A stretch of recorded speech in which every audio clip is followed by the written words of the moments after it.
ओम श्री गणेशाय नमः। श्री सद्गुरु चरण कमलेभ्यो नमो नमः। सभी भगवान के प्यारे भक्तों को मेरा हृदय से प्रणाम। आज मैं एक विशेष टॉपिक जो कुंडली का बहुत महत्वपूर्ण विषय है, मांगलिक दोष, उसके ऊपर मैं आज आप सभी को जानकारी देने जा रहा हूँ। आप मेरी वीडियो को पूरा देखें और सुने। अगर आप किसी भी भाई बंधु को अपनी कुंडली दिखवानी हो तो आप मेरे से संपर्क कर सकते हैं। मेरा मोबाइल व्हाट्सएप नंबर है 9772472427। ये मेरा व्हाट्सएप नंबर है। इसमें आप अपनी जन्म तारीख, महीना और सन, जन्म का समय और जन्म स्थान ये आप भेज सकते हो और अपनी कुंडली दिखवा सकते हो। आज मैं आपको मांगलिक दोष के बारे में बताने जा रहा हूँ। यह मांगलिक दोष क्या होता है? मंगल से अमंगल होने की बात बड़ी विचित्र सी लगती है, किंतु भारतीय ज्योतिष के अनुसार प्राचीन काल से ये मान्यता चली आ रही है कि मंगल, शनि, राहु एवं क्षीण चंद्रमा पापी ग्रह हैं।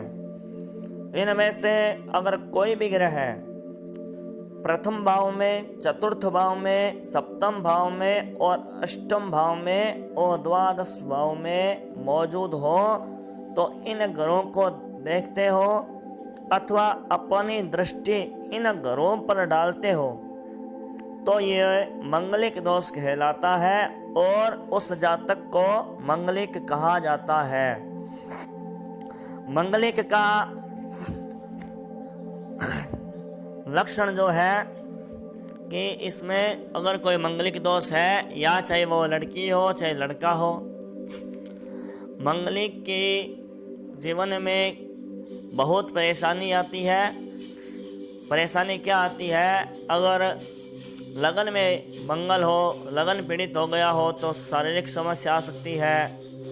और इस तरह से मैं पूरी जानकारी आपको देने जा रहा हूँ कि शास्त्रों के अनुसार विवाह संस्कार को अति उत्तम तथा पवित्र माना गया है। इस पर ही स्त्री पुरुष का दाम्पत्य जीवन निर्भर करता है। इसलिए ऐसे पवित्र संबंध बनाने से पहले कन्या और वर के शुभ अशुभ गुणों को तथा मांगलिक एवं अमांगलिक ग्रहों पर विचार किया जाता है ताकि वह गृहस्थ जीवन सुख और आनंद पूर्वक व्यतीत कर सके। वैसे तो 40% लोग मंगलिक होते हैं। मंगलिक होना कोई विचित्र संयोग नहीं है। उच्च ज्योतिषाचार्य मंगल के स्थान पर किसी भी पाप ग्रह के होने पर कुंज दोष मानते हैं। ये कुंज का अर्थ है पाप से उत्पन्न पापी, अर्थात किसी कुंडली में मंगल दोष को देखकर यह नहीं समझ लेना चाहिए कि जातक के जीवन में इस दोष के कारण ही कुछ अनहोनी घटनाएं घटेगी। मंगलिक दोष निम्न परिस्थिति में उत्पन्न होता है।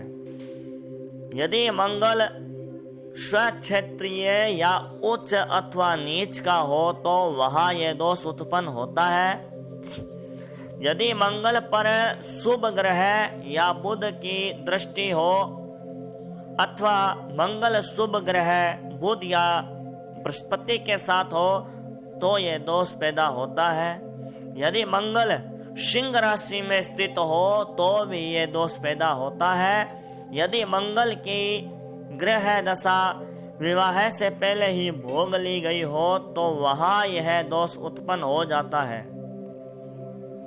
यदि मंगल शुभ ग्रह गुरु, बुध, शुक्र के साथ स्थित हो तो यह दोष उत्पन्न हो जाता है।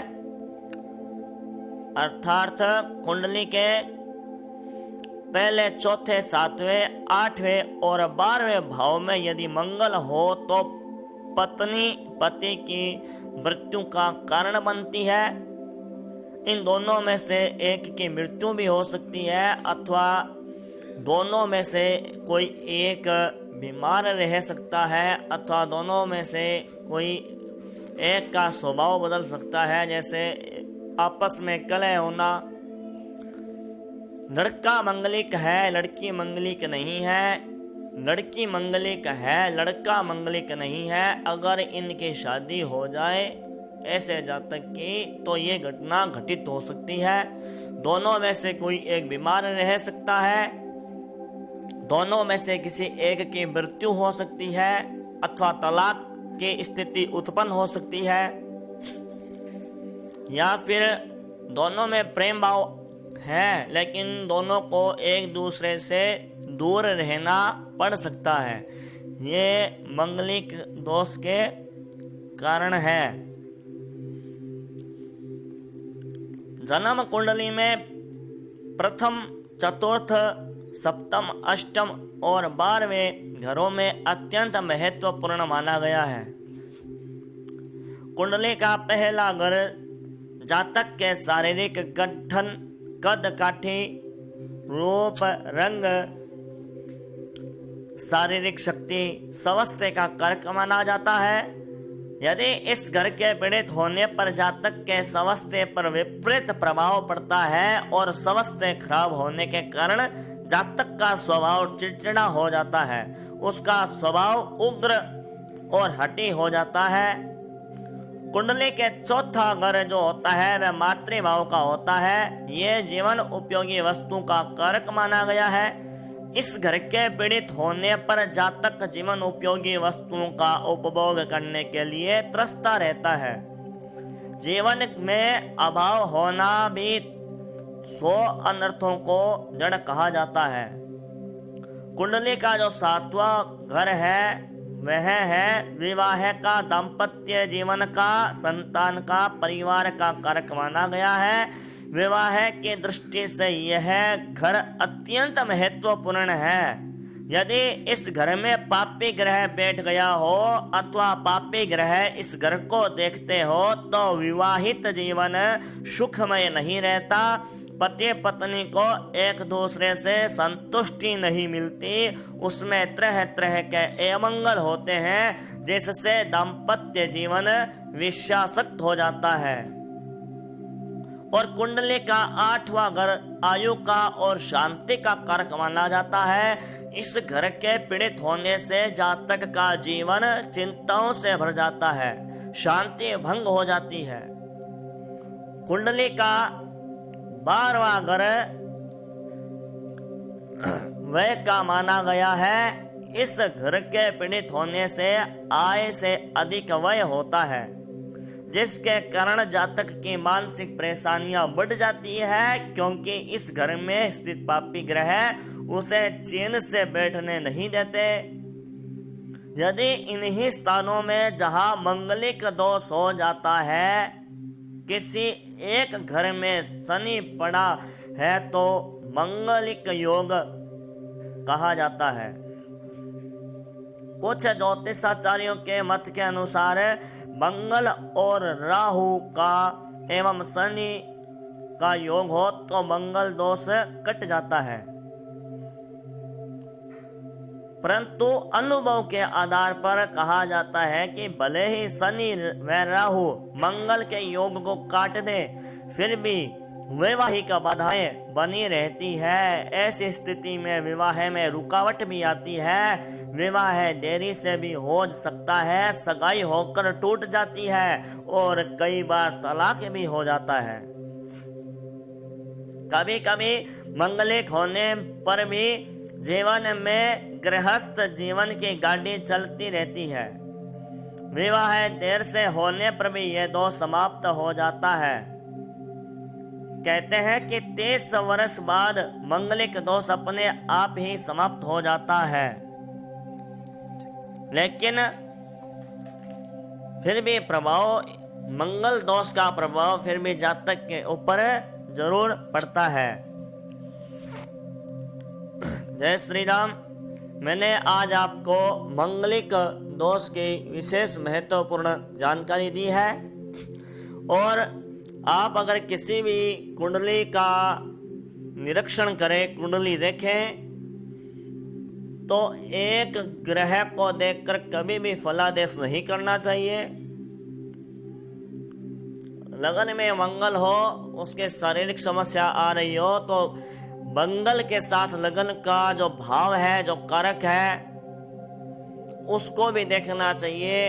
कहीं भाव अन्य ग्रह से पीड़ित तो नहीं है, जो उसका कारक है, जो ग्रह है, वह पीड़ित तो नहीं है, वह सूर्य से अस्त तो नहीं है, और वह छठे घर में, अष्टम घर में या द्वादश घर में तो नहीं बैठा। इसका भी हमें ध्यान में जरूर रखना चाहिए। और मंगल यदि कुंडली के पहले घर में हो तो जातक का स्वभाव क्रूर, हिंसक होता है, उसका स्वास्थ्य भी खराब रहता है। और पहले घर में मंगल होने से उसके सिर में किसी भी प्रकार की चोट अवश्य लगती है। मंगल के दूसरे घर में होने से जातक की वाणी कटु हो जाती है, उसकी आंखों को भी किसी चोट के कारण हानि पहुंच सकती है। ऐसे जातक को अपने परिवार से कोई सुख प्राप्त नहीं होता। तीसरे घर का मंगल जातक को वीर शक्तिशाली व साहसी बनाता है, लेकिन उसे अपने छोटे भाइयों से कोई सहयोग प्राप्त नहीं होता। चौथे घर का मंगल जातक को उसके माता पिता और भाइयों से दूर कर देता है। उसे रहने के लिए मकान संबंधी समस्याओं से भी जूझना पड़ता है। यदि मंगल पांचवें घर में बैठा हो तो जातक की आत्मा तक कठोर हो जाती है, उसके एकांत संतान की मृत्यु हो जाती है तथा गर्भपात भी होता रहता है। यदि उस दौरान मंगल पर शुभ ग्रहों की दृष्टि पड़ जाए तो संतान की मृत्यु नहीं होगी, लेकिन उसका स्वास्थ्य जरूर खराब बना रहेगा। सातवें घर में स्थित मंगल स्त्री को बीमार रखता है, वह स्त्री घातक होता है। आठवें घर का मंगल दुर्घटनाओं से जातक को शारीरिक व आर्थिक हानि पहुंचाता है और स्त्री को भी नुकसान पहुंचाता है। यह पुरुष के अंदर अंडकोश एवं बवासीर आदि रोगों को उत्पन्न करता है। नवे घर में बैठा मंगल नास्तिक स्वभाव का होता है, इसलिए वह जातक को धर्म से विमुख कर देता है। इसलिए उसकी दोस्ती बुरे व्यक्तियों से हो जाती है। वह जुए एवं तस्करी को बुरा नहीं समझता। यदि 11वें घर में मंगल लाभकारी है, जो जातक को आर्थिक दृष्टि से मजबूत बना देता है। तो इस तरह मैंने आपको मंगल किस भाव में बैठ करके क्या फल लेता है, ये सब जानकारी दे दी है। जय श्री राम। और आप ये भी इसमें जरूर विचार करें कि केवल अकेले मंगल को भी नहीं देखना, मंगल के साथ में राहु की, केतु की, शनि की आदि पापी ग्रहों की दृष्टि देखना है कि इनके ऊपर जो भाव का घर है किन की दृष्टि पड़ रही है। तो ये सब कुछ देखकर ही कुंडली के ऊपर आप फलादेश करें और विचार करें। अगर आपके समझ में नहीं आए तो आप अन्य किसी अच्छे ज्योतिषी को दिखाएं। जय श्री राम, जय श्री कृष्णा। मेरी वीडियो अगर आपको पसंद आई हो तो लाइक करें, शेयर करें, कमेंट्स करें। जय जय श्री राम, जय श्री गुरुदेव।